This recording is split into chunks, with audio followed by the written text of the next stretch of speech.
Merci beaucoup. Pourquoi il n'y a pas un mouche en été? Mais on est bon, on est. Ouais, surtout qu'on n'est pas du tout en été. Allez, c'est parti, les miam miam.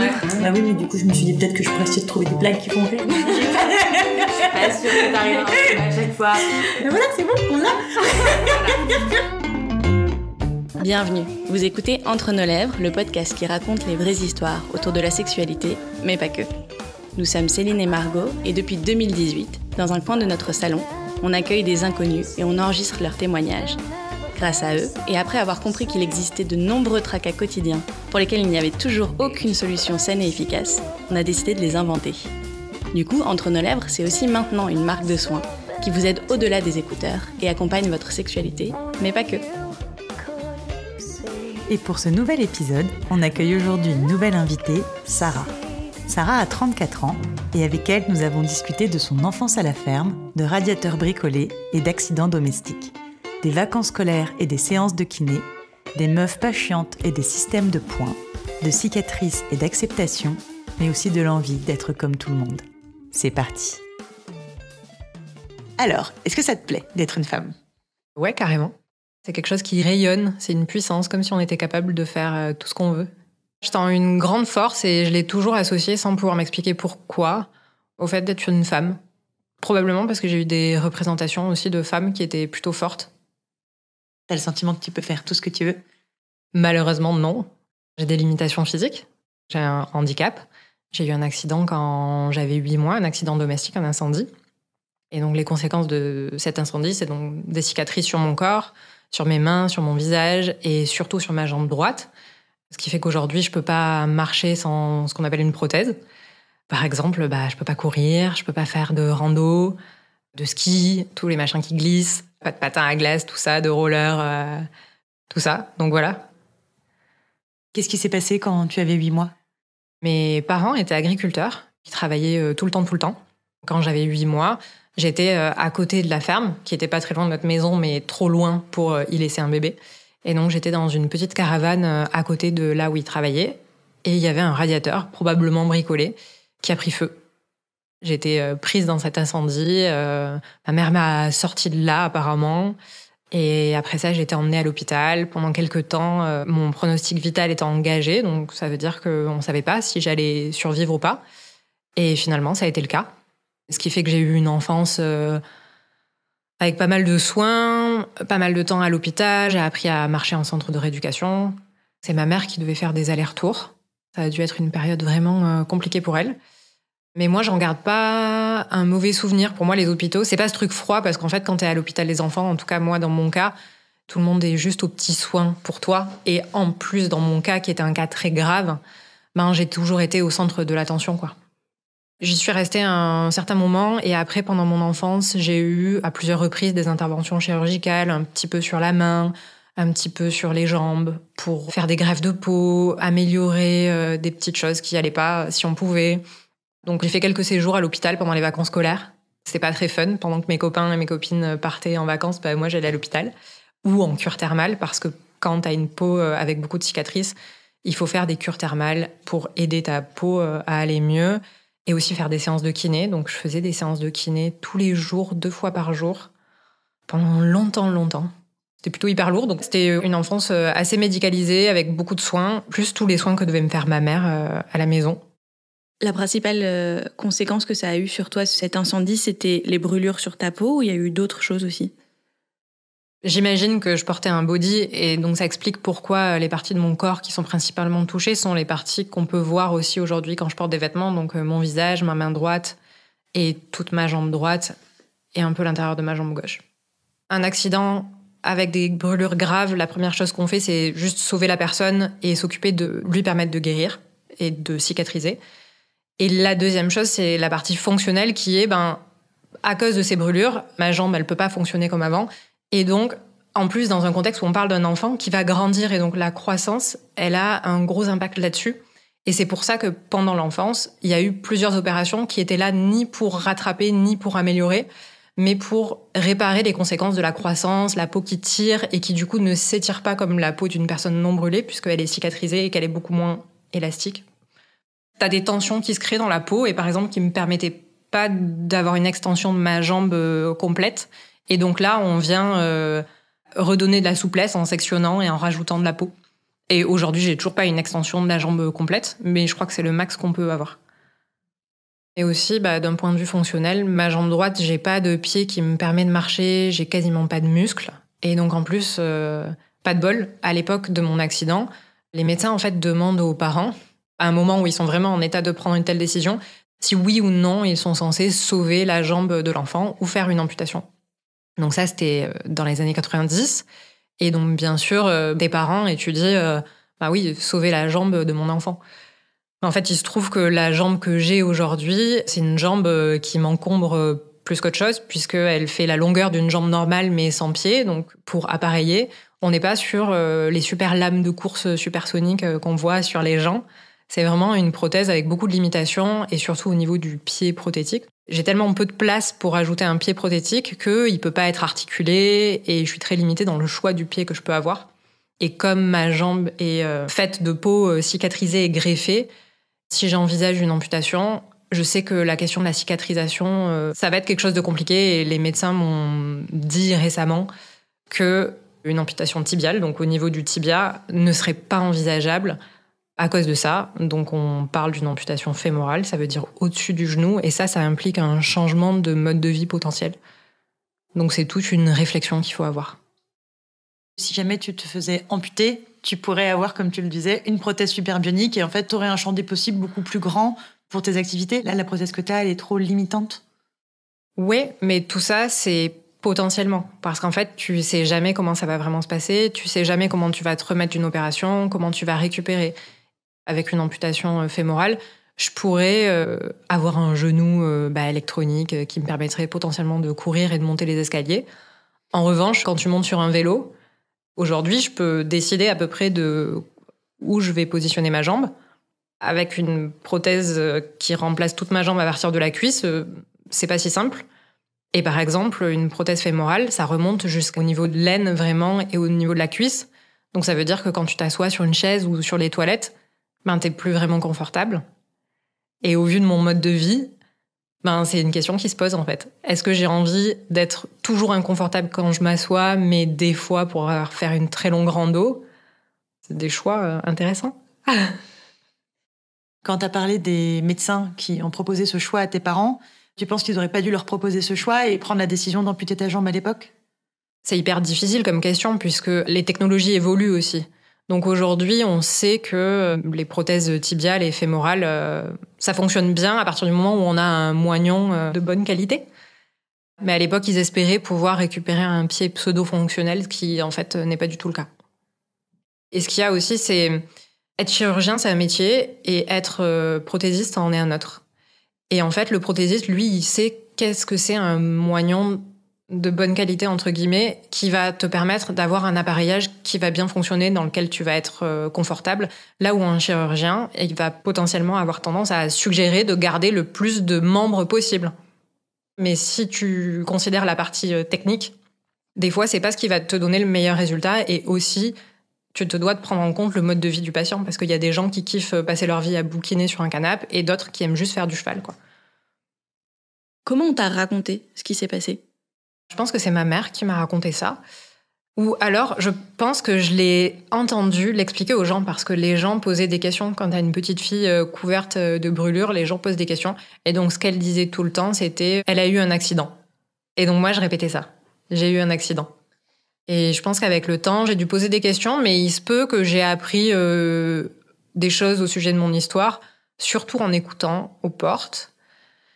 Parce qu'aussi, c'est un souvenir hyper douloureux pour ma mère. Aujourd'hui encore, si je lui en parle et qu'elle raconte ce qu'elle est allée me chercher dans les flammes, elle peut pas me le raconter sans avoir les larmes aux yeux. Et j'ai tellement de peine pour elle et je suis tellement contente que ce soit derrière elle. J'évite juste de lui faire ressasser ça. À force de tendre aux portes et d'avoir des éléments de ton histoire, est-ce qu'il y a eu un moment où t'en as voulu à tes parents ? Sûrement qu'il y a eu des périodes où je leur en ai voulu. C'est jamais un sentiment qui s'est installé. Ils ont fait comme tous les autres parents, ils ont fait de leur mieux, ils ont assumé et ils m'ont donné ce dont j'avais besoin. Mais j'ai eu besoin de juste faire face à ça, c'est ce qui s'est passé. Il y a quelque chose qui a échappé à leur vigilance et ça a eu lieu et c'est comme ça. Je pense que même petite, je le voyais un peu comme je suis une survivante, je suis un peu différente, c'est un peu cool. Après, la société m'a vite rappelée à l'ordre. Mais en tout cas, à l'hôpital, j'avais beaucoup d'attention, les gens étaient hyper gentils avec moi. Ma mère m'a vachement protégée du regard des autres en juste rigolant tout le temps avec moi et en gardant vachement mon attention sur elle. Donc elle m'a vraiment protégée du regard des autres. Donc j'ai eu ce petit moment où j'étais dans une bulle. Et après, une fois à l'école, les choses ont un peu changé, quoi. Tu disais que t'as tout de suite su que t'étais une survivante. T'as grandi avec cette idée? À 2 ans, tu savais déjà ça? Je pense que je le post-rationalise aujourd'hui et maintenant, ça prend beaucoup de place dans ma tête. Je me rappelle quand même avoir eu ce petit côté fierté de « Ouais, regardez, ma jambe, elle est différente, quoi ». Ça faisait vraiment partie de moi et justement, je sais qu'il y a une question qui dit avec quelles idées t'as grandi sur les filles et les garçons. Je la trouve difficile parce que j'ai plus grandi avec des idées sur qu'est-ce que c'est être valide et non valide. Et ça a un peu lissé cette histoire de fille-garçon, j'ai l'impression. Et c'était quoi les idées que t'avais sur valide et non valide? Et justement, pour moi, être valide, et j'ai compris après que c'était pas si vrai, c'était pouvoir faire tout ce qu'on veut, sans limite et sans peur, sans crainte. Quand t'es valide, tu peux faire absolument tout ce que le monde t'offre. Et j'ai eu un déclic il y a quelques années où j'étais dans une espèce de rando en Martinique, dans la boue, les pires conditions pour moi. C'était pas une longue marche, j'en ai chié. Et donc à la sortie, en plus avec d'autres gens, donc j'ai toujours l'impression d'être un boulet, de ralentir les gens. Et donc à la sortie, je dis au pote de mon mec, ouais, j'étais pas confort, quoi, j'en ai chié. Et lui, c'est un super sportif, vraiment. Et il me dit, non mais tu sais, tout le monde en chie en fait. T'as l'impression que c'est facile pour moi, mais j'en chie et j'ai peur aussi en fait. Je me suis rendu compte que je me racontais l'histoire que en fait tout est facile comme ça pour tout le monde. Tu nous disais que c'était difficile pour toi d'en discuter avec ta maman parce que c'est un sujet très douloureux pour elle, parce qu'on imagine qu'elle porte une très grande culpabilité, mais est-ce que c'est une discussion que vous avez pu avoir une fois? Je pense que c'est plus une somme de discussions qu'on a eues ou de discussions auxquelles j'ai assisté. Et j'ai construit au fil des années l'histoire en rassemblant plein de petits morceaux, où quand j'étais enfant, je demandais plutôt ce qui m'était arrivé. Et en grandissant, j'ai aussi compris quelle était la cause finalement, parce qu'on mentionne un radiateur bricolé, mais qui l'avait bricolé ce radiateur? Au fil des années, j'ai aussi compris quel était le contexte du couple de mes parents à l'époque. Ils travaillaient énormément, où je pense qu'ils faisaient beaucoup de choses vite, potentiellement, où c'était un contexte conflictuel. Puis mon père, c'était quelqu'un d'un petit peu particulier, je crois qu'on pourrait dire marginal. De sa propre initiative, il n'aurait pas eu d'enfant. J'ai jamais remis en question son amour pour moi, mais c'était quelqu'un de vraiment très spécial, où j'ai par exemple jamais eu de contact physique avec lui. C'était difficile pour lui de me regarder dans les yeux, de m'appeler par mon prénom. Il avait vraiment une estime de lui-même inexistante, parce que lui-même, il avait son histoire d'enfant handicapé. C'était un enfant asthmatique qui a grandi un petit peu à la ferme aussi. Et sa mère, qui, elle, avait été adoptée, savait pas bien comment élever un enfant parce qu'elle avait elle-même ses propres traumas. Ça, ouais, c'est un contexte familial que j'ai compris avec les années et ça fait partie de l'histoire à laquelle je me suis intéressée pour mieux me comprendre. Tu dis que ton papa, il n'arrivait pas à te regarder. Est-ce que tu penses que c'est lié au fait qu'il voulait pas d'enfant, ou est-ce que tu penses que c'est aussi lié à la culpabilité à cause de l'accident? Je pense que c'est vraiment la culpabilité à cause de l'accident parce que, pareil, dans les petits bouts d'histoire que j'ai rassemblés, une fois que j'ai été là, il aurait été plutôt pour avoir d'autres enfants. Mais vu notre contexte, c'était difficile parce qu'il y avait besoin de beaucoup de soins pour moi déjà. Et le travail à la ferme, c'est aussi très prenant. Il y avait une part de culpabilité, c'est sûr, qu'il a toujours portée et qui était dure à voir dans ses yeux. Et il voulait que lui et moi, on n'ait rien à voir ensemble parce qu'il se détestait tellement qu'il voulait être sûr que j'allais rien reprendre de lui et de sa personnalité.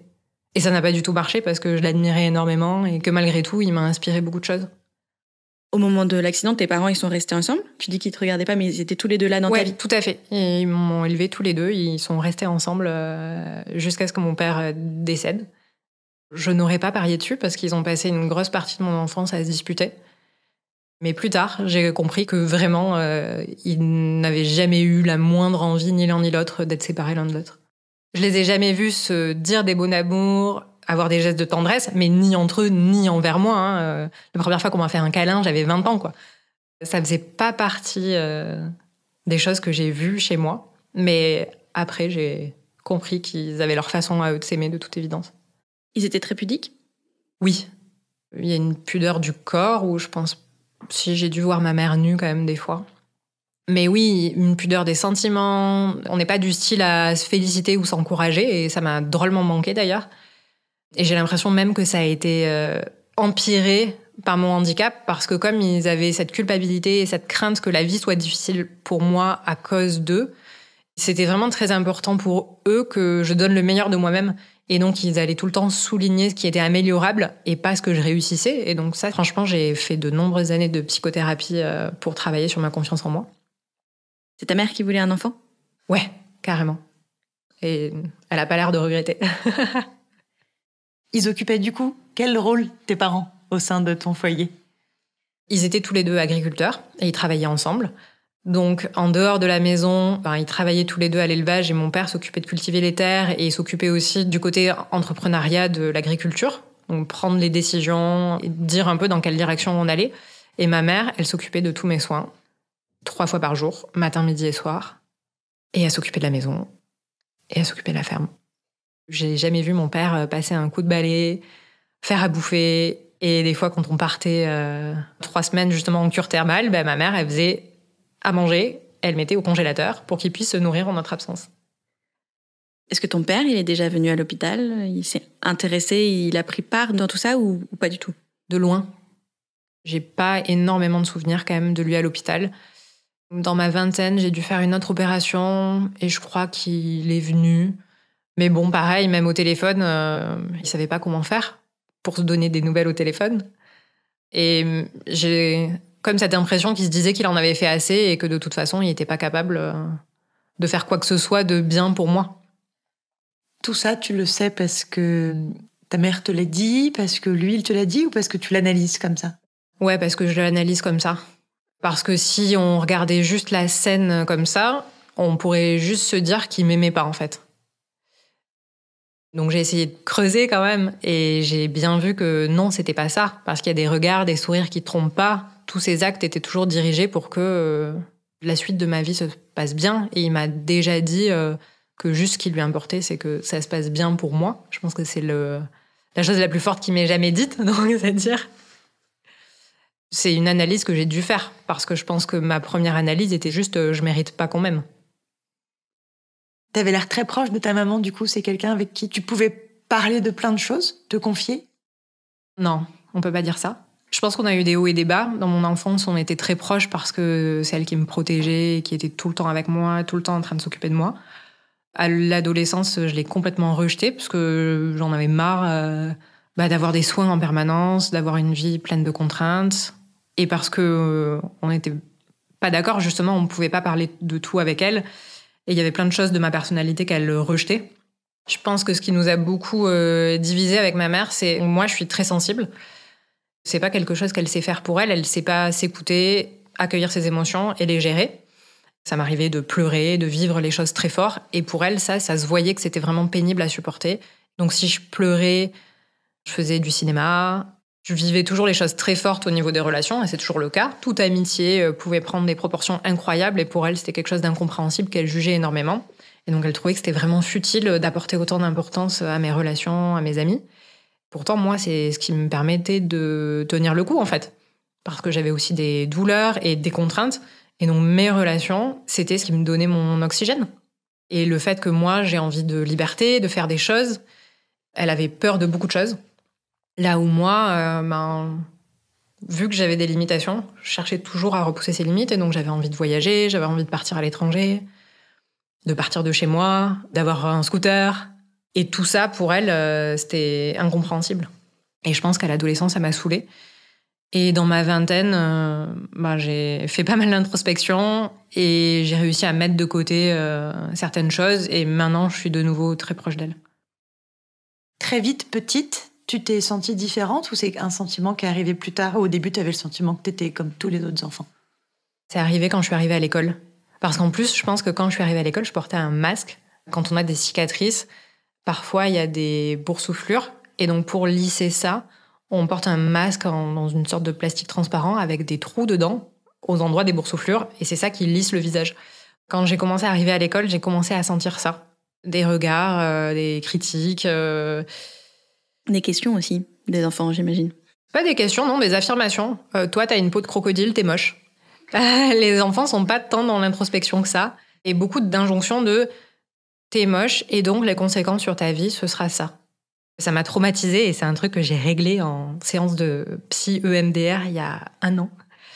Une petite fille qui me regardait et qui regardait mon visage, c'était une copine que je voyais dans ma cure thermale, et qui me regarde en pleurant et qui me dit « Je suis vraiment triste pour toi parce que comme t'es moche, t'auras jamais de mari. » Comme je suis hyper fière, déjà je l'ai jamais dit, et puis il y avait ce mix de je voulais protéger mes parents et pas leur reverser dessus tout ce que je pouvais subir. Mais en fait, je l'ai gardé en tête, rajouté à la liste des trucs que j'allais faire pour être comme tout le monde. Donc c'est un double truc un peu vicieux, parce que ça m'a aussi mis dans la tête qu'il fallait que je me marie. Sans me demander si j'en avais envie ou pas. Mais en tout cas, du coup, maintenant, ça faisait partie de la liste des trucs à faire, avec cette conviction que de toute façon, c'était impossible, puisque j'étais moche. Est-ce que tu avais quand même autour de toi des copains, des copines, des enfants sympas ? Ouais, je me rappelle encore parfaitement de mes 2 copains de maternelle que j'ai gardés pendant des années. C'était une fille et un garçon. Et on se faisait d'ailleurs tous les 3 emmerder pour nos caractéristiques respectives. Donc notre copain, il avait une boucle d'oreille à l'oreille. On le traitait de fille, comme si ça pouvait être une insulte. Mon autre copine, elle avait quelques rondeurs et du coup, on l'a embêtée à ce sujet. Et moi, on m'a embêtée à cause de mon visage. Et on n'en avait rien à faire et on était tous les 3 et on était trop heureux. Et je crois que le reste se divisait un peu en groupes de filles et groupes de garçons. Et nous, on avait un peu notre truc entre nous, un peu à part. Et je m'en rappelle comme une bulle vraiment géniale.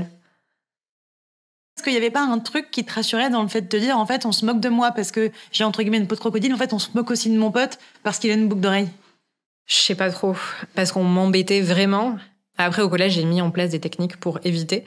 Mais en tout cas, à l'école primaire, c'était vraiment marquant où j'ai souvenir d'une espèce d'organisation entre enfants contre moi et de moi qui rentre chez moi en pleurant, en pensant que je vais mourir, quoi. Et j'avais fait une sorte de discours devant toute l'école en disant « Mais en fait, moi, je suis sympa, j'ai rien fait. C'est pas ma faute si je suis différente. Donc maintenant, il faut arrêter. » Et ça avait marché. Rétrospectivement, je suis un peu fière d'avoir eu ce courage-là. Ouais, et puis ce recul si petite, tu vois, c'est pas facile. Mais parce que pour moi, c'était juste injuste. Je voyais vraiment pas le sujet. Et aujourd'hui encore, du coup, j'ai du mal à noter les différences entre les gens et tout. Je comprenais pas trop de quoi il était question. Tu viens de dire qu'au collège, t'avais trouvé des moyens pour te protéger de la violence des autres enfants. C'était quoi que t'as mis en place ? J'ai décidé de me cacher derrière le groupe de personnes qui avaient aussi des différences. Le groupe un peu intello, un peu peut-être timide, qui peut se faire embêter pour des raisons physiques ou quoi. Moi, je me suis raccrochée à ce groupe et je me suis planquée là. Si je m'étais écoutée, j'aurais plutôt été du style à être au fond de la classe, à côté du radiateur, à faire des bêtises. Mais du coup, non, je me suis plutôt mise dans le clan des gens plutôt sérieux, qui travaillent bien, qui ont des bonnes notes, qui font pas de vagues. Du coup, on se faisait quand même un petit peu embêter, mais collectivement. Et donc, pas moi, individuellement. Au moins, j'étais une cible parce que j'étais dans le clan des intellos, mais pas parce que j'étais handicapée ou quoi. Et à cette époque-là, c'était même devenu un tabou pour moi. Et c'était vraiment la période où je faisais tout pour faire comme tout le monde et pour être, entre guillemets, normale. Et pour que mon handicap ne soit pas un sujet. Et ces personnes-là, c'était quand même des amis ? Quand même, mais qui ne le sont pas restés parce que le collège aussi. Et quand tu dis que c'était devenu un tabou, c'est que c'était une époque où tu n'avais plus envie d'en parler et plus envie d'expliquer et tu voulais que les gens arrêtent de le voir, en fait ? C'était une époque où je ne savais plus comment l'amener puisque quand j'étais petite, les fois où je l'avais amené fièrement, où j'avais montré ma prothèse à d'autres enfants, etc., les retours que j'avais eus, ça avait été de la grosse désillusion, où les enfants étaient choqués et où ils allaient rapporter à leurs parents « C'est trop bizarre, elle a une fausse jambe ». Et donc ça, pour moi, c'était terrible, en fait, de voir que je pouvais susciter de la pitié. C'est vraiment le pire sentiment. Et donc à partir de là, je savais plus comment l'aborder. Et avec mes meilleurs copains, c'était juste pas un sujet qu'on abordait. Est-ce qu'il y a eu un moment où tu as retrouvé la façon de l'aborder ou la façon de toi te placer là-dedans ? Carrément, mais ça a pris du temps. Je pense que c'était au milieu de ma vingtaine, avec des amis qui en ont fait un sujet comme tous les autres. C'est-à-dire que quand on se donnait des nouvelles et qu'ils me demandaient comment ça allait, ils me demandaient aussi où est-ce que j'en étais avec mes galères, avec mon prothésiste, avec ma prothèse. On se faisait des updates sur nos vies et ma vie incluait mon handicap comme tous les autres sujets. Et quand j'ai commencé à partir en vacances avec des copains sur plusieurs jours, comme j'ai des soins, soit je me planque, soit pas. Et quand tu commences à aller à la plage, pour moi, c'est une logistique, puisque si je vais dans l'eau, après, je dois peut-être changer mes pansements, si j'en ai, peut-être me sécher, et donc enlever ma prothèse, et donc montrer ma jambe. C'est là où j'ai dû commencer à mettre le sujet sur la table et leur expliquer, et où j'ai vu qu'ils avaient décidé de le traiter comme un sujet comme tous les autres, et ça a été un énorme soulagement, et ça a commencé à débloquer certaines choses. La sexualité pendant ton adolescence, est-ce que ça a été un sujet que tu as pu aborder un peu comme tous les autres adolescents à un moment où c'est venu, c'est des discussions que tu as eues avec tes parents ou ça n'est pas venu? C'est pas du tout un sujet qu'on abordait dans ma famille, mais alors absolument pas. Donc ça, au moins, c'était réglé. J'en parlais juste beaucoup avec mes copines. Très tôt, j'ai ressenti du désir. Ça a toujours fait partie de moi. Et donc, avec mes copines de collège, on parlait vachement de sexualité. Mais en revanche, on n'était pas du tout dans la team qui la vivait. Parce qu'à l'époque du collège, il y avait aussi les gens qui avaient un amoureux, une amoureuse, et des premières relations sexuelles. Non. Mais je pense qu'on en parlait bien plus que beaucoup d'autres qui, eux, vivaient ces premières relations, parfois réussies, parfois chaotiques, parfois parce qu'on les avait poussées ou quoi. C'est resté de l'ordre du fantasme et du virtuel pendant longtemps pour moi, je pense. C'était quelque chose qui t'attirait? Je savais que j'avais du désir, mais j'envisageais pas d'avoir des relations sexuelles avec un garçon, puisque apparemment, c'était pas une option qui m'était offerte, d'être en relation avec un garçon. J'étais pas dans ce game-là, moi. Parce qu'en ayant un handicap, j'étais juste pas éligible. J'étais pas sur le marché, quoi. T'avais toujours en tête ce truc que t'avais dit, cette petite fille Je sais pas si c'était conscient, mais ça peut en faire partie. Encore une fois, je peux pas te dire est-ce que c'est la société ou est-ce que c'est comme ça que moi je le percevais. Mais quand on entend les gens dire « Ah, celle-là, elle est trop jolie », tu te reconnais dans rien de ce que t'entends, de ces discours-là. C'est quelque chose à l'adolescence que t'avais intégré comme étant une vérité absolue ou juste pour le temps du collège et du lycée, où tu pensais vraiment que ça t'intéressait la sexualité mais que tu aurais jamais le droit? J'espérais que j'allais trouver une solution. C'est comme pour le permis de conduire, pendant tout mon collège-lycée, j'étais pas sûre de pouvoir passer le permis comme tout le monde. Juste, il a fallu qu'un jour, on fasse un check et que ça se confirme. Et la sexualité, c'était pareil. Je me disais, bon, un jour, il y aura une résolution à ça, j'espère. Mais en tout cas, dans l'immédiat, ça m'est pas accessible de toute évidence. Et puis, je pense que j'étais pas forcément si confortable que ça avec les relations, avec les gens tout court. Est-ce que la masturbation, c'est quelque chose que t'as découvert au collège ou au lycée? Non, plutôt, je dirais... maternelle primaire, par hasard, accident, sûrement en me frottant sur un coussin ou quelque chose comme ça, comme quelques personnes, paraît-il. C'était un truc qui a fait partie de ma vie pendant tout ce temps. Tu savais que c'était de la masturbation ou tu l'avais pas vraiment intégré? Je pense que je l'avais pas vraiment intégré, et j'ai dû l'intégrer à un moment, peut-être au collège, au lycée. Mais en tout cas, voilà, ça a toujours fait partie de ma vie. Et juste, j'ai compris que fallait le planquer parce que je pense que ma mère avait dû me griller une fois ou deux et j'avais vu qu'elle était gênée ou qu'elle désapprouvait. Donc du coup, ça m'a suffi pour comprendre que suffisait de pas le dire et voilà. Mais du coup, je le disais pas non plus à mes copines. C'est-à-dire qu'on avait beau parler de sexualité entre nous, j'avais juste peur de passer pour la bizarre. Et puis parce que plein de gens avaient des petits copains, des petites copines. En revanche, ils n'avaient pas l'air de se masturber. Donc je me sentais en décalage parce que j'avais l'air de connaître mon corps et mon plaisir plus jeune que certains, là où eux, ils étaient déjà dans cette phase de se mettre en couple et de se projeter dans des relations sexuelles. Du coup, c'était quand ta première fois? Je pense que je devais avoir 20 ans. J'avais vraiment peur que ça n'arrive jamais. C'est un garçon que j'ai rencontré dans mes études supérieures, donc quand j'avais 18 ans. C'était pas mon petit copain, mais je peux quand même dire que c'était un contexte amoureux. Et on est restés juste des amis pendant 1 an. Et au fil du temps, on s'est vraiment rapprochés. Mais ça a pris beaucoup de temps parce que ça me faisait juste hyper peur, en fait. C'était l'inconnu. Déjà, c'était impossible pour moi de montrer ma jambe à quelqu'un. C'était pas possible que je sois désirable, en fait. Ça me fait très bizarre de dire ça maintenant, parce que c'est plus du tout ce que je pense. Mais en tout cas, à l'époque, j'étais juste étonnée qu'on puisse ressentir du désir pour moi. Et du coup, comment t'as fait pour te sentir le plus à l'aise sur cette première fois ?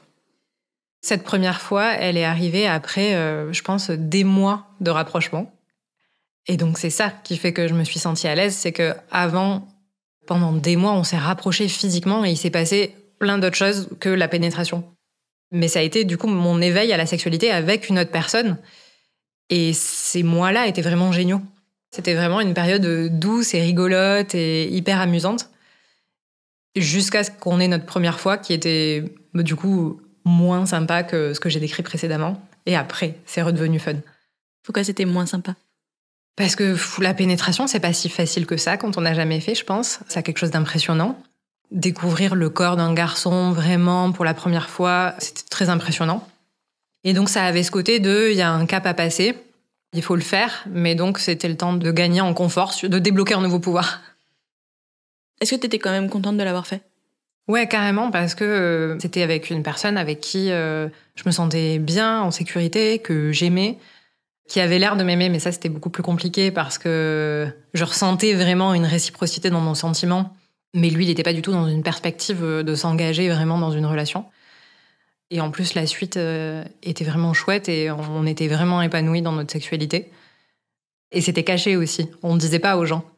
Du coup, les gens, je pense, ont pensé pendant des années que j'avais jamais eu de relation sexuelle avec qui que ce soit, probablement. Parce que vous aviez envie de le cacher dans votre groupe d'amis ? C'est surtout qu'il n'y avait pas grand-chose à dire. Coucou, on est potes, puis des fois on couche ensemble. Peut-être on s'aime, mais on se le dit pas. Déjà que c'était chaud entre nous à clarifier. Juste aux yeux de tous, on était potes et on faisait notre life. Et je pense qu'aujourd'hui, on appellerait ça une relation libre ou quelque chose comme ça. Mais comme à l'époque, il fallait être en couple un peu sérieux, j'avais un peu la pression de mes copines. Certaines le savaient et me disaient « Non, mais c'est pas bien de pas être officiel, tout ça. » Oui, c'était pas officiel. Et je pense que si ça l'avait été à l'époque, ça aurait peut-être mené nulle part. Et comment vous êtes passé de ce flou à officiel, entre guillemets ? Moi, j'ai clarifié mes sentiments et je les ai exprimés et j'ai fait une demande, ça devait être au début de ma vingtaine, en disant « Je voudrais plus de cette relation ». Et donc, je n'arrive pas à supporter le fait que ce soit pas possible. Et donc, j'ai coupé les ponts avec cette personne pendant peut-être 1 an ou 1 an et demi, juste pour aller de l'avant et me donner la possibilité de vivre autre chose. Je sentais que c'était la chose qu'il fallait faire. Mais ça a été très dur, c'était parce que c'était pendant vraiment plusieurs années une personne avec qui on s'est retrouvés dans des villes différentes, on s'écrivait des messages en longueur de journée. Enfin, être séparés, à chaque fois, se révélait assez difficile.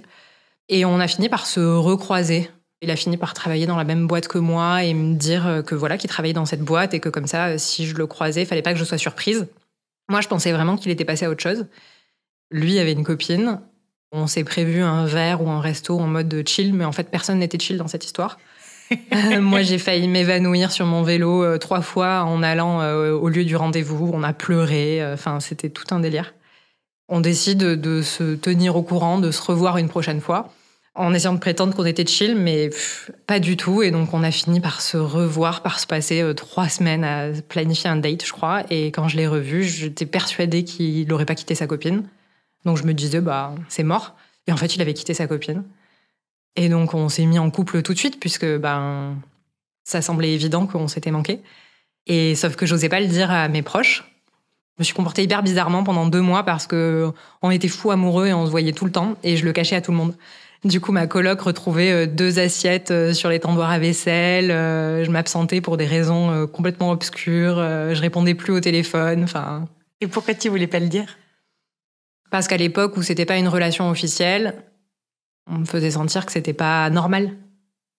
Et puis aussi parce que c'était mon truc, je voulais pas la vie des gens. Et aujourd'hui, ça fait combien de temps du coup ? Ça dépend selon la police ou les syndicats du coup. On va compter depuis la première fois que vous avez fait l'amour, tous les deux. 19 ans. J'en ai 33, donc 14 ans. Est-ce que le sexe est important pour toi dans ton couple ? Ça a évolué au fil des années. Je suis partie avec un avantage, c'est que j'étais à l'aise avec mon corps. Et que j'aimais ça, le sexe. Du coup, c'était chouette parce que c'était très facile et très épanouissant et c'était vraiment une zone de complicité pour nous deux. Mais En fait, je suis partie dans la vie avec un petit système de points dans ma tête qui était, comme j'ai un handicap et que je suis différente, j'ai des points en moins. Donc, il faut rattraper ces points en étant bonne à l'école et en étant une meuf pas chiante. Et du coup, bonne au lit, tant qu'à y être. Comme si j'avais quelque chose à rattraper, à compenser. Le principe de la meuf pas chiante, C'est c'est un vrai truc. Hein. Beaucoup de femmes ont vraiment la peur d'être la copine chiante. Mais tellement. Alors qu'elles se posent pas le truc inverse de, en fait, ce mec, il est peut-être juste un sup. Ouais, du coup, en grandissant, je me suis dit, en fait, les meufs chiantes, que je qualifie de chiantes, elles sont juste elles-mêmes et elles respectent leurs limites. Et donc, j'ai eu ce truc de, comme j'étais à l'aise dans la sexualité, je mettais un point d'honneur à toujours être disponible, que ça se passe bien. Et en faisant ça, subtilement, je pense qu'il y a certains signaux que j'ai pas écoutés, ou même des choses que j'ai négligées. Par exemple, quand tu vas te coucher le soir, moi, j'ai des soins à faire, en fait, le soir. Et j'ai recommencé à en faire, là, ces 6 derniers mois. Donc, ça veut dire que pendant toutes ces années, le soir, quand je me couchais, je veillais juste à être dispo pour qu'on couche ensemble si on avait envie ou quoi. Et pour être, entre guillemets, comme tout le monde. C'est quoi les soins que tu dois faire le soir, par exemple ? Idéalement, il faut que je check ma jambe, que je me fasse des massages pour avoir une bonne circulation, pour que ma peau soit bien hydratée, qu'elle soit forte, faire des soins, des pansements parfois. Et en fonction de comment ça va, ça peut prendre plus ou moins de temps. C'est un jugement que je ne valide pas, mais c'est pas très glamour en fait. C'est quand même plus sympa de se coucher et d'avoir aucune contrainte et de pouvoir juste profiter de son couple. Mais sur le long terme, c'est à nuancer. C'est surtout, du coup, tu peux pas prendre soin de toi parce que l'objectif que tu te mets, c'est d'être disponible pour l'autre, quoi. Exactement. En plus, je suis hyper habituée à prendre sur moi et à avoir mal et à ne pas être confortable. Donc, il y a plein de fois, je pense, où j'ai ignoré des gènes jusqu'à une période où on est tombé dans une sorte d'impasse où, à force d'avoir cumulé des gènes que j'avais pas exprimés, j'ai commencé à mettre des limites dans la sexualité et me retirer de cette partie de notre relation. Et du coup, là, pendant ces 2 ans où ça a été compliqué, je me suis un peu perdue. En fait, j'ai eu des symptômes comme une espèce de mycose qui part jamais. Mais en fait, je pense que c'était pas ça. Quelque chose n'allait pas et que mon corps a créé une barrière pour mettre cette distance-là. Sans parler du fait qu'en plus, c'est hyper dur pour moi de parler de sexualité avec la personne avec qui je couche. Parce que c'est tabou. J'ai été élevée dans ce tabou-là. Donc tu peux venir ici, mais... Exactement. Donc, tant que ça ne devient pas concret sexuellement entre nous, je peux en parler avec vous. Mais s'il faut que je dise ce que je veux pas, ce que j'aime pas, là, on rentre dans quelque chose de compliqué. Il faut pas compter sur moi pour faire du dirty talk. Et donc, du coup, ce qui fait que quand dans un couple t'évolues et où tes envies évoluent ensemble en te basant sur le dialogue, en fait, moi, j'ai tout misé sur l'intuition et le fait que j'étais à l'aise avec mon corps et que du coup ça marchait bien. Mais maintenant que je suis dans la phase où il faudrait qu'on discute pour se trouver et avancer là-dessus, je me sens un peu dans une impasse au final. Et est-ce que dans votre couple, il y a un sujet de dispute qui revient fréquemment ou de frustration ? La sexualité a pu en être un. Lui, il a l'air d'avoir une libido et un désir pour moi complètement infaillible, ce qui est trop génial. Mais ce qui, du coup, des fois fait que il peut perdre confiance en lui si moi, j'arrive pas à le suivre, alors que c'est pas forcément lié à lui aussi. Donc ça a pu être un sujet de tension, mais je pense que notre principal sujet de dispute, ça a été la bouffe. Je pense que ça vient du fait que ça fait partie de mon éducation et que dans ma famille, la nourriture est notre moyen de se témoigner de l'amour. Puisqu'on peut pas le faire avec les mots, on le fait avec la nourriture. Et donc, pour moi, il y a toute une pression au sujet de la nourriture. Aussi parce que je me suis toujours pris la tête sur mon poids. Parce que j'ai eu une passe où j'ai pris du poids pendant l'adolescence et j'en ai perdu. Et depuis, ça fait partie de mes petites boucles internes. Ce qui fait qu'au quotidien, je peux énormément me prendre la tête sur la bouffe, mettre de la pression sur les repas. Et lui, pas du tout. Et donc, on a fini par décider de retirer ce sujet de notre couple. Et ça va beaucoup mieux. Vous mangez plus, du coup. Voilà, c'est ça, on a arrêté de bouffer. Chacun mange son truc. Ouais, ou chacun se cuisine son truc, ou s'il n'y a pas à bouffer, chacun se débrouille. Mais en tout cas, c'est plus à moi d'anticiper pour tout le monde. C'est jamais ce qui m'a été demandé, mais ça faisait partie du rôle de la petite femme parfaite, je pense, aussi. Est-ce que c'est important pour toi, la monogamie ? J'aimerais dire que non. Mais je crois que si. Ça me semble compliqué d'avoir une relation qui dure une vie sans qu'il y ait rien d'autre autour. Le concept de posséder pleinement une personne, ça me branche pas trop. Mais au final, j'ai aussi pas mal d'insécurité et c'est important pour moi d'être la personne principale pour une autre personne. Qu'est-ce que tu attends de lui aujourd'hui ? C'est aussi dur que si tu me demandes de quoi j'ai envie sexuellement, tu vois. Juste, une sorte d'amour et de soutien, et soit mon partenaire et mon coéquipier. Et toi, est-ce que tu as envie de travailler sur ce système de points que tu mettais dans ta tête et tous ces moyens que tu avais pour essayer de compenser quelque chose ? Je pense que ce système de points n'est plus valable. Et ce qui est important pour moi aujourd'hui, c'est d'être soi. Et c'est ce que j'aurais aimé qu'on me dise. À partir du moment où on est soi-même, on trouve forcément des gens en face à qui ça plaira. Et d'ailleurs, on pourrait jouer le rôle de la meilleure personne du monde. Si on n'est pas soi-même, c'est ça qui plaira pas, le fait de jouer un rôle. Être une meuf chiante, des fois, c'est bien, ou en tout cas être capable de dire où se situe notre limite et qu'est-ce qui est OK pour nous et qu'est-ce qui ne l'est pas. Est-ce que tu penses à ton corps quand tu fais l'amour ou pas du tout ? Un petit peu. C'est dur pour moi, globalement, de lâcher prise. Mais je pense pas à mon handicap. J'ai pas envie de m'infliger ça, j'ai envie de profiter. Mais c'est clair, ça peut m'arriver de penser à comment je peux être perçue.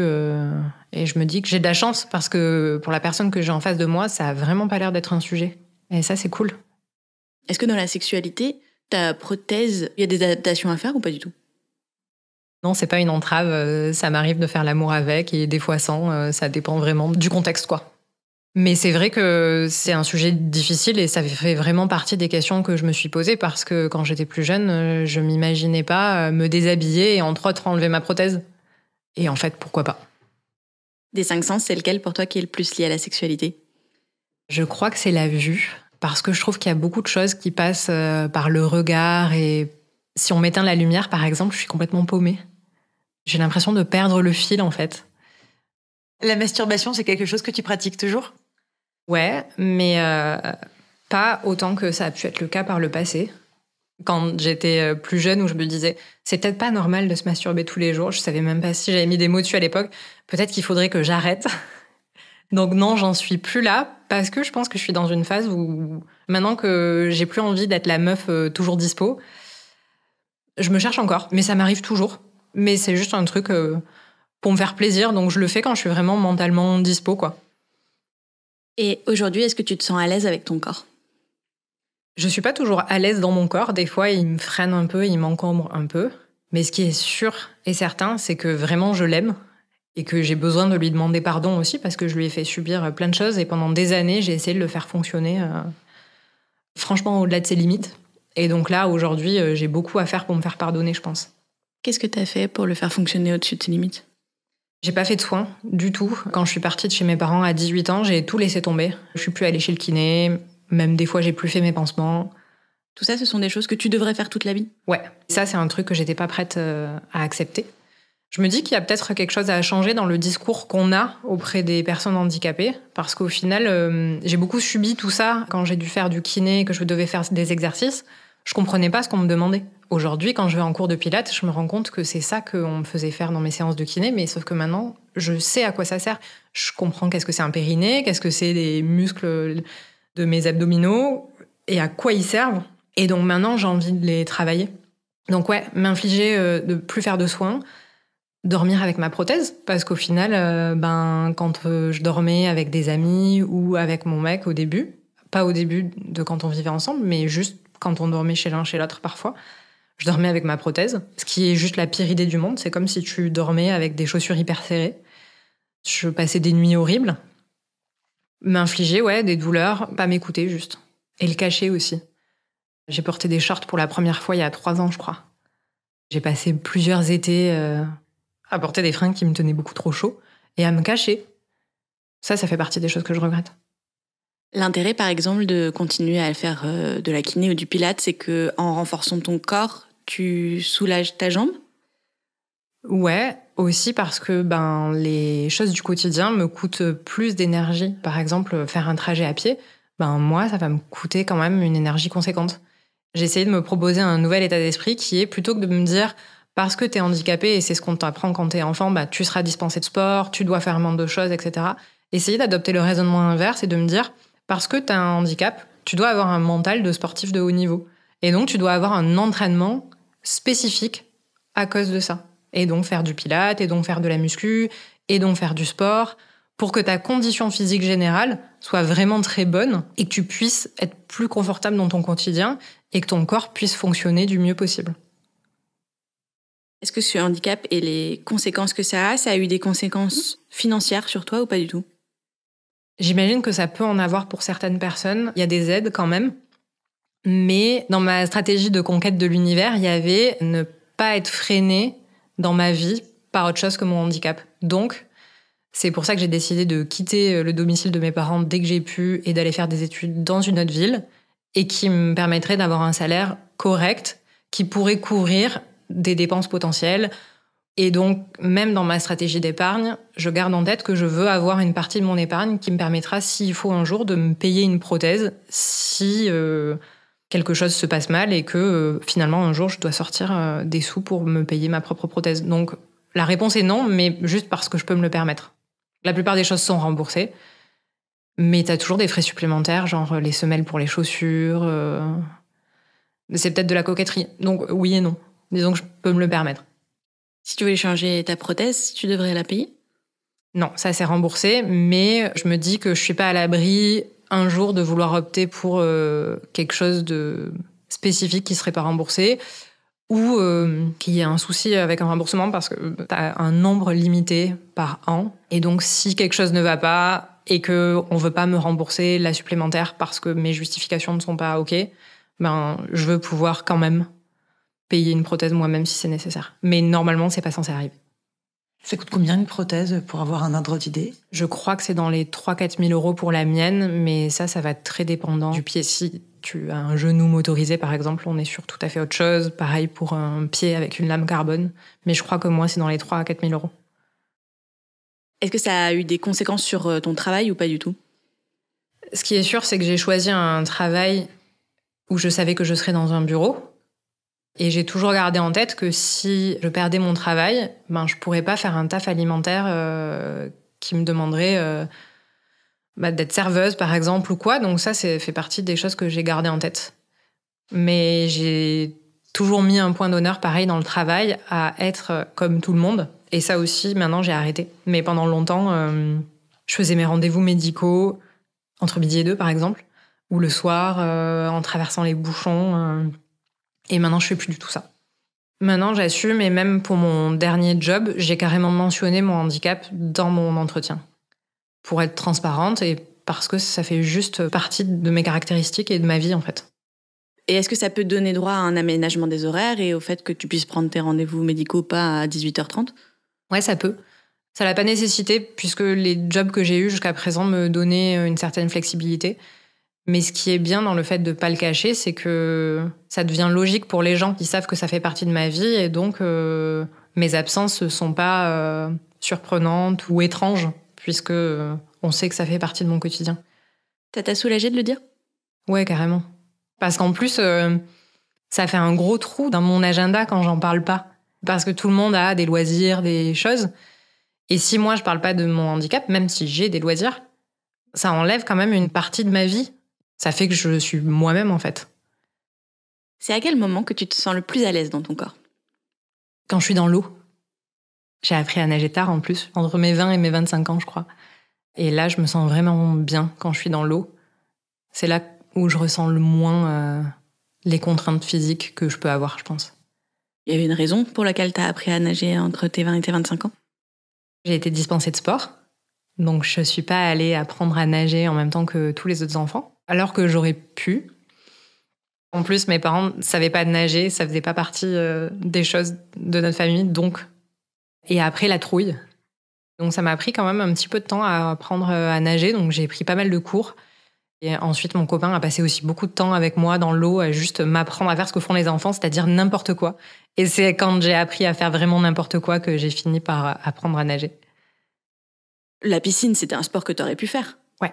Et en fait, tu avais été dispensée de tout parce que c'était le principe du médecin ? Ouais. Et aussi parce que la pratique du sport nécessitait en fait des adaptations. Et puis les gens, je pense, sont pas toujours formés pour s'adapter. C'était pas dans les priorités, puisque quand j'étais enfant, je pense que les priorités, c'était vraiment que je grandisse bien, les soins, et que j'arrive à être scolarisée normalement déjà.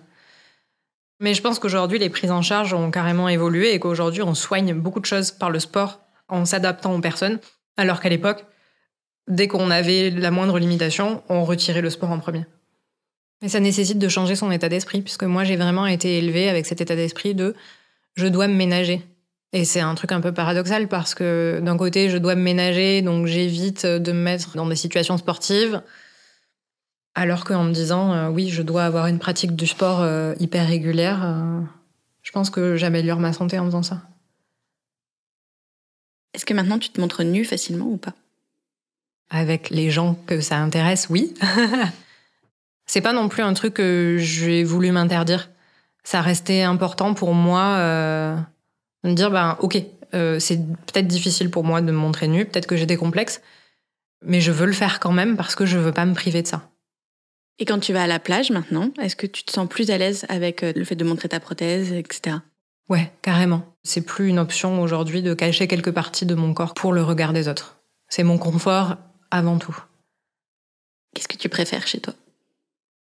Je suis presque tentée de dire mon visage, parce que j'ai passé tellement de temps à pas l'aimer, puis à l'accepter, et puis à en faire une partie de ma personnalité. Et un jour, j'ai juste compris que oui, je pourrais refaire mon visage, mais déjà que si je souris comme je souriais sur les photos de quand j'étais enfant, comme ça aussi, je dégageais quelque chose. Donc je pense que je l'aime bien, mon visage. Tu voulais le refaire ? Ça fait partie des promesses qu'on m'a fait quand j'étais enfant et adolescente, peut-être pour que j'accepte mieux ma condition, qui était quand tu seras grande, tu pourras te faire opérer du visage ou des jambes. Et finalement, quand je suis allée consulter ces fameux médecins qui devaient changer ma vie, je me suis rendu compte qu'on parlait d'opérations lourdes avec des résultats incertains et une convalescence peut-être conséquente et de nouvelles contraintes en plus. Et dans ma vingtaine, c'était une période où je commençais à voyager, à faire des choses, et j'avais pas forcément envie de m'infliger ces nouvelles contraintes alors que j'étais sur le chemin de l'acceptation, je pense. Là, je le dis avec beaucoup de recul, mais ça a été une immense douche froide pour moi de réaliser que finalement, ça serait pas juste un coup de baguette magique. Donc ça a été un travail. Finalement, j'ai décidé que j'allais plutôt vivre avec mon visage et sourire. Mais ça arrive encore qu'on me rappelle à l'ordre, et il y a pas longtemps encore, je suis allée faire une demande de papier d'identité, et la personne qui prenait mes informations pour faire ces papiers d'identité m'a fait part d'une news très gentiment, selon elle, je pense, dont elle avait entendu parler en me disant que la médecine avait fait des progrès en termes de cicatrisation et que on pourrait bientôt facilement m'opérer du visage. T'as dit ça comme ça, gratos, alors que t'avais rien demandé? J'avais rien demandé, non, à part mon passeport. Et pour elle, ça semblait vraiment être quelque chose de bienveillant. En disant, voilà, c'est super qu'il y ait ça pour les gens comme vous, comme si c'était évident que quand on a un visage comme le mien, la seule chose qu'on peut espérer, c'est de le changer. Mais en fait, mon visage, j'ai grandi avec, j'ai construit ma personnalité avec. Et si aujourd'hui je changeais mon visage, ce serait pas aussi simple que maintenant je suis jolie et voilà. Je pense que je laisserais aussi une partie de ma personnalité derrière moi. Cette opération dont parle cette dame des passeports et qu'on m'avait pu te promettre quand tu étais adolescente, j'ai du mal à comprendre en fait exactement ce que c'est comme opération. Je pense qu'après, je suis pas très à jour. À l'époque, la proposition, c'était de faire quelque chose au sujet de mes lèvres, puisque j'ai la lèvre inférieure du côté droit qui tombe en quelque sorte vers le bas, on va dire. Donc la proposition, ce serait de faire une chirurgie esthétique au niveau des lèvres pour leur donner une forme plus naturelle. Ça, ce serait la chose principale. Effacer les cicatrices, je pense pas. Peut-être qu'il y a des greffes de peau qui sont possibles, mais aujourd'hui, je vois plus l'intérêt, mais j'étais pas du tout dans cet état d'esprit quand j'avais la vingtaine. Je me maquillais, je cachais mes cicatrices. Je pense que j'ai vraiment complètement arrêté de me maquiller pendant le confinement, quand j'ai vu à quel point c'était trop bien d'un point de vue logistique. En plus, vu que j'ai une peau fragile, qui nécessite plus d'hydratation qu'autre chose, l'étouffer et lui mettre des choses par-dessus, c'est clair que c'est pas la priorité.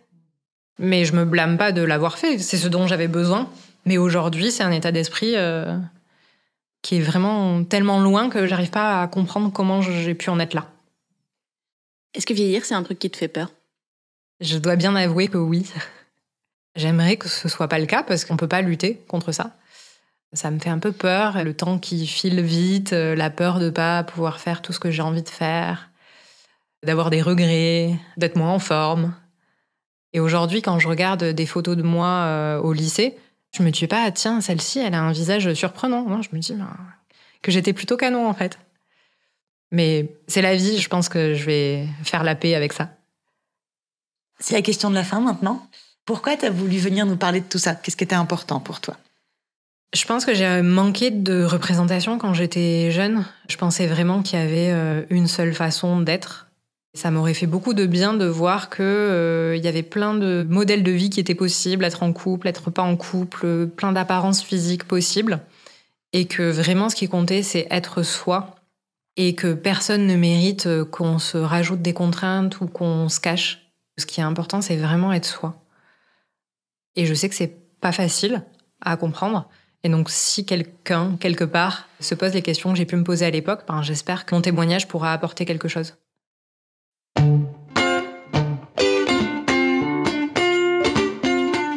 Merci 1000 fois pour votre écoute et surtout pour la confiance que vous nous accordez depuis toutes ces années.